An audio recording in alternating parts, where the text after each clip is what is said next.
everyone, it's Ritzy with Vivid Kids. Today's lesson is about service. Here's Jesus the Servant.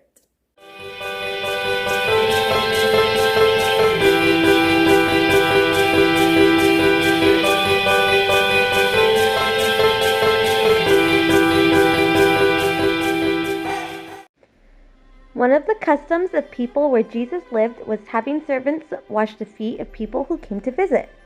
Imagine you've been walking with sandals outside in the hot sand and you've just come in to eat supper. How would it feel to have someone wash your feet in cool water?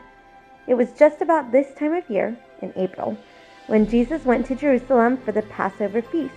Think for a moment about what the Passover feast means.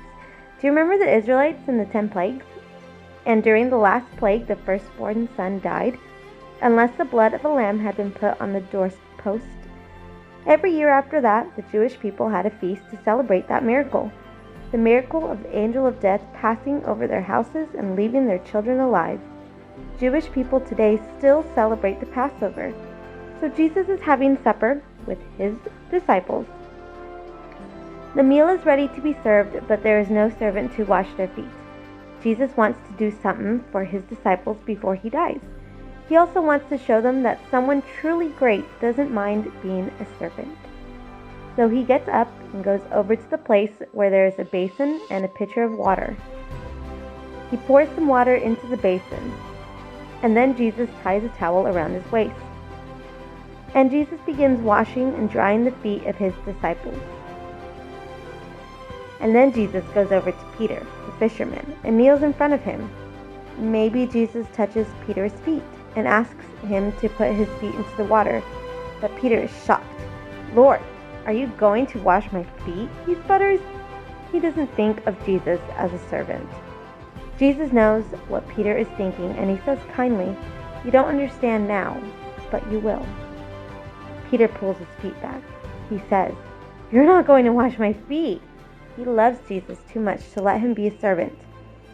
But Jesus says, "I have to wash you, Peter, if you're going to be one of my people." So Peter says, "All right, Lord, not just my feet, but my hands and my head too." He wants to be one of Jesus' people for sure. Later, Jesus tells his disciples, "I am giving you an example." And he tells them to wash each other's feet from then on as a way to remember how to serve each other. You've probably seen your parents practice this special ceremony in church. Now you know why we do it. Because of Jesus' example, we want to serve others. Think about ways you can serve your family and others today. Wow, wasn't that such a powerful message in today's story? So just as usual, a few questions to get your mind going. Why didn't any of Jesus' disciples offer to wash everyone's feet? Why did Jesus do it? Why didn't Peter want Jesus to wash his feet? And what did Jesus say to him? What do you think about my kneeling in front of you and washing your feet, or maybe your parents or your friends if they were to do that? What would you think? Why does Jesus want us to continue to do this, and what are some of the ways that we can serve others or put others first?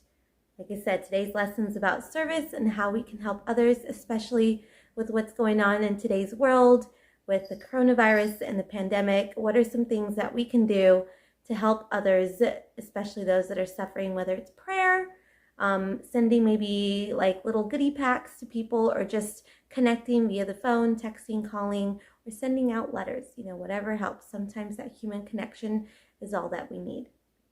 So Jesus wants us to remember to live our lives by serving others as he showed us. By doing this, we are showing others how much Jesus loves them. Thanks so much for tuning in today, and until next time.